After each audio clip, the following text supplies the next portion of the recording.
लग्नाला 8 वर्ष उलटूनही मूलबाळ नसल्यानं अवघ्या 3 महिन्याच्या बाळाचं अपहरण करणाऱ्या दाम्पत्याला मुंब्रा पोलिसांनी अटक केली आहे. तब्बल 1,500हून अधिक सीसीटीव्हीची पडताळणी करत पोलिसांनी मोहम्मद मुजीब गुलाब आणि खैरुनिसा या दाम्पत्याला 6 दिवसांनी अकोला जिल्ह्यातील खेटरे गावातून अटक केली आहे. एक महिला तिच्या 2 मुलींना घेऊन 22 जानेवारी रोजी मुंब्रा खाडी मशीनकडे जाणारा रस्ता ओलांडत होती. तिची मोठी मुलगी रडत होती. त्यावेळी खैरुनिसा या अनोळखी महिलेनं बाळाला माझ्याकडे द्या, मी समोरच जात असल्याचं सांगितलं. आईनं विश्वासानं मुलीला सोपवल्यावर ती पसार झाली. त्यानंतर आईने मुंब्रा पोलीस ठाण्यात अपहरणाचा गुन्हा नोंदवला. मुंब्रा पोलिसांनी 4 पथकांद्वारे परिसरातील सीसीटीव्ही कॅमेरे तपासले. बुरखाधारी महिला रिक्षात बसून मुंब्रा रेल्वे स्थानकापर्यंत गेल्याचंही आढळलं. अपहरणकर्त्या महिलेच्या बुरख्याच्या आतून तिच्या हातातील बाळाच्या पायातील सॉक्स बाहेर आला होता. त्या आधारे मुंब्रा ते वांगणीपर्यंतच्या सीसीटीव्ही फुटेज तपासण्यात आली. त्यानंतर पुन्हा मुंब्रा रेल्वे स्थानकातील सीसीटीव्हीत संशयित महिला धावपळीतच मुलीला घेऊन प्लॅटफॉर्म क्रमांक 2 वर उतरताना आणि तेथे वाट पाहणारा एक पुरुषही दिसून आला. त्यांच्यासोबत आणखी एक महिलाही दिसून आली. ती रेल्वे स्थानकातून बाहेर येत आई नाव लिहिलेल्या रिक्षात बसली. या रिक्षाचालकाचा शोध घेतल्यानंतर अपहरणाचा छडा लागला. दाम्पत्याच्या ताब्यातून बाळाची सुखरूप सुटका करून तिला पालकांच्या ताब्यात दिल्याची माहिती ठाण्याचे पोलीस आयुक्त आशुतोष डुंबरे यांनी दिली आहे. यावेळी पोलीस आयुक्त डॉ. ज्ञानेश्वर चव्हाण, अतिरिक्त पोलीस आयुक्त विनायक देशमुख, ठाणे परिमंडळ 1चे उपायुक्त सुभाष बुरशे, कळवा विभागाच्या सहाय्यक पोलीस आयुक्त प्रिमा डमाळे आणि मुंब्रा पोलीस ठाण्याचे वरिष्ठ पोलीस निरीक्षक अनिल शिंदे आदींचं पथकही उपस्थित होतं. त्यानंतर हे लहान बाळ आणि त्याचबरोबर हे दोघंही नवरा बायको आरोपी यांना आपण ताब्यामध्ये घेतलेलं आहे. केवळ 6 दिवसामध्ये 3 महिन्याचं लहान बाळ हे आपण सुखरूपपणे आणू शकलेलो आहे. मुंब्रा पोलिसांनी ही अतिशय उत्तम कामगिरी केलेली आहे. त्यामुळे मुंब्रा पोलिसांचं या निमित्तानं मी अभिनंदन करतो. अपहरणाचं कारण असं होतं की लग्न होऊन जवळजवळ 8-9 वर्ष झाली, परंतु मूल होत नव्हतं. आणि यूट्यूबवर कुठेतरी तिला असं कळालं होतं, म्हणजे खैरुनिसा आरोपी जे आहे खैरुनिसा मुजीब मोहम्मद, खैरुनिसाला असं कुणीतरी सांगितलं होतं आणि यूट्यूबवरून तिला असं केलं होतं की मुंब्रा भागामध्ये म्हणे नवजात अर्भकाशी सोडून दिली जातात किंवा रस्त्याच्या कडेला टाकली जातात, तुला काहीतरी त्याच्यामध्ये नक्की मिळेल असं त्यांना वाटलं. म्हणून बहिणीला देखील यावेळी न सांगता, यापूर्वी 2 वेळेला ती मुंब्रा लिहून गेली होती, पण तिला असं काही सापडलं नव्हतं. परंतु यावेळी तिला तो हे मिळाला आणि त्यानंतर त्या बालकाला तिने उचललं होतं.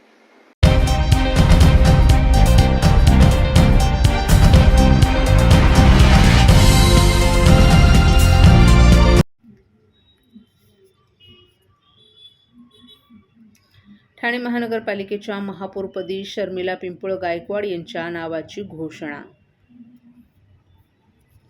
ठाणे महानगरपालिकेच्या महापौरपदासाठी शर्मिला पिंपळकर गायकवाड यांच्या नावाची घोषणा करण्यात आली. शर्मिला पिंपळकर गायकवाड या शिवसेना शिंदे गटाच्या नगरसेविका आहेत, तर उपमहापौरपदी भाजपच्या कृष्णा पाटील यांच्या नावाची घोषणा करण्यात आली. उपमुख्यमंत्री एकनाथ शिंदे यांच्या उपस्थितीत महापौर दालनात दोन्ही नावांची घोषणा करण्यात आली. महत्त्वाचं म्हणजे ठाण्याला 5 वर्षात 4 महापौर आणि 4 उपमहापौर मिळणार आहेत. शर्मिला पिंपळकर गायकवाड यांचं महापौरपद आणि कृष्णा पाटील यांचं उपमहापौरपद फक्त 1.25 वर्षांसाठी असणार आहे. त्यानंतर नवीन नगरसेवकांना संधी देण्यात येणार आहे. ठाणे महापालिकेसाठी महापौर आणि उपमहापौर पदासाठी नवीन फॉर्म्युला ठरला आहे. 1.25 वर्ष महापौरपद आणि उपमहापौरपद असणार आहे. त्यामुळे पुढील 5 वर्षात ठाणेकरांना 4 महापौर आणि 4 उपमहापौर मिळणार आहेत.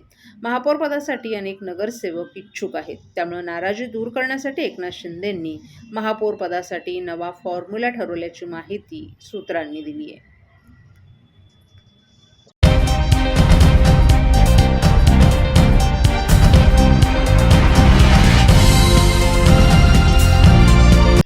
ठाणे महापालिका निवडणुकीत युतीत लढणाऱ्या शिवसेना शिंदे गट आणि भाजपनं महापौर उपमहापौर पदांचे अर्ज दाखल केले. निवडणूक झाल्यावर किमान 2 वर्ष महापौर पद द्या अशी मागणी करत भाजपनं दबाव तंत्र सुरू केलं होतं. शिंदेंच्या शिवसेनेनं दबाव झुगारत उपमहापौर पदावर भाजपची बोळवण केली.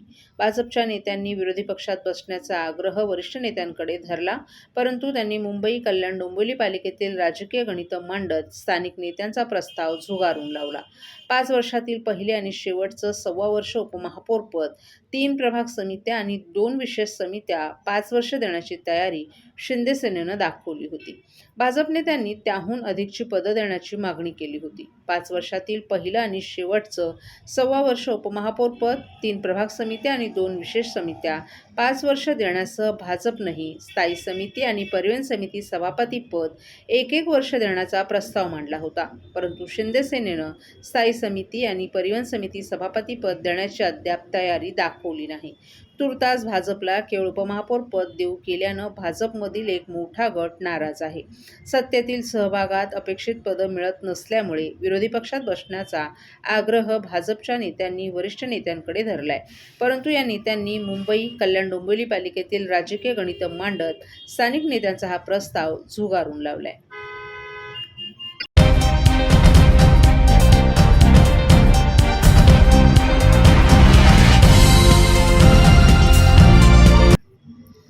मुंबई महानगर प्रदेशाच्या आध्यात्मिक इतिहासात महत्त्वपूर्ण भर घालणाऱ्या मुंबईतील सर्वात मोठ्या त्रिमंदिराचं ठाणे पश्चिम येथील साकेत रोड बाळकुम येथे भव्य आणि भक्तिमय वातावरणात उद्घाटन संपन्न झालं.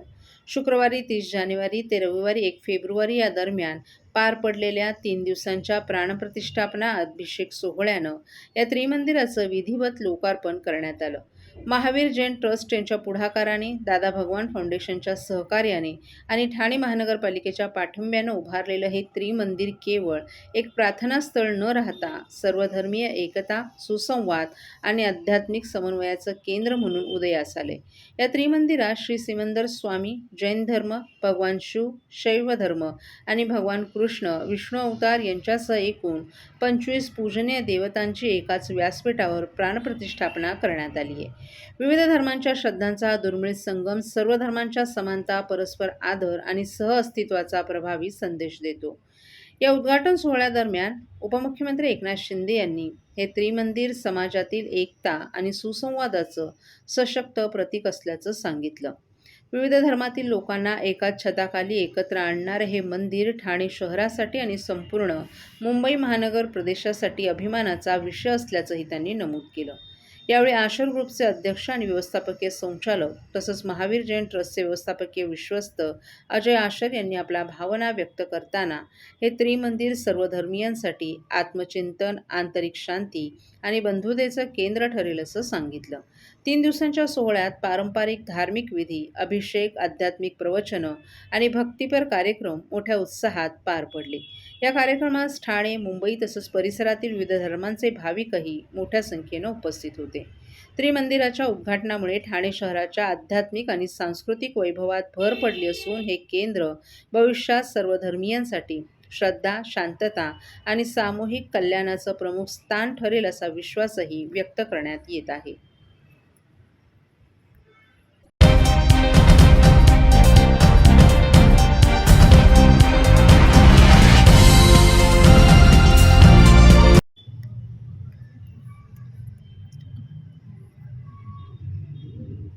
दिवंगत उपमुख्यमंत्री अजित पवार यांना ठाणे जिल्हाधिकारी कार्यालयात भावपूर्ण श्रद्धांजली. राज्याचे दिवंगत उपमुख्यमंत्री अजित पवार यांच्या निधनाबद्दल जिल्हाधिकारी कार्यालय आणि महाराष्ट्र राज्य राजपत्रित अधिकारी महासंघाच्या ठाणे जिल्हा समन्वय समिती यांच्या संयुक्त विद्यमाने ठाणे जिल्हाधिकारी कर्मचाऱ्यांच्या वतीनं जिल्हाधिकारी कार्यालयाच्या समिती सभागृहात आयोजित शोकसभेत त्यांना श्रद्धांजली वाहण्यात आली. उपमुख्यमंत्री अजित पवार यांनी आपल्या सेवाकाळात नेहमी प्रामाणिकपणे, निष्ठेने आणि कर्तव्य भावनेनं शासकीय कर्तव्य पार पडलं.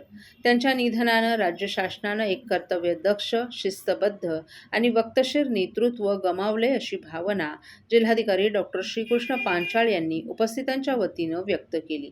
यावेळी निवासी उपजिल्हाधिकारी डॉक्टर संदीप माने, उपजिल्हा निवडणूक अधिकारी वैशाली माने, उपजिल्हाधिकारी शशिकांत गायकवाड, सर्जेराव मस्के पाटील, प्रांत अधिकारी उर्मिला पाटील, जिल्हा नियोजन अधिकारी वैभव कुलकर्णी, सहाय्यक जिल्हा नियोजन अधिकारी मनोज सयाजीराव, जिल्हा माहिती अधिकारी मनोज सानप, जिल्हा हितोप नियंत्रण अधिकारी डॉक्टर संतोष शिंदे, तहसीलदार सचिन चौधर, रेवण लेंबे, राज्य उत्पादन शुल्क निरीक्षक आनंद पाटील, उमेश पाटील यांच्यासह उपस्थित अधिकारी आणि कर्मचाऱ्यांनी दिवंगत अजित पवार यांच्या प्रतिमेस पुष्पार्पण करून आदरांजली वाहिली। यावेळी दिवंगत उपमुख्यमंत्री अजित पवार यांच्या कुटुंबियांप्रती सहवेदना व्यक्त करण्यात येऊन त्यांना हे दुःख सहन करण्याचं बळ लाभो अशी प्रार्थना करण्यात आली।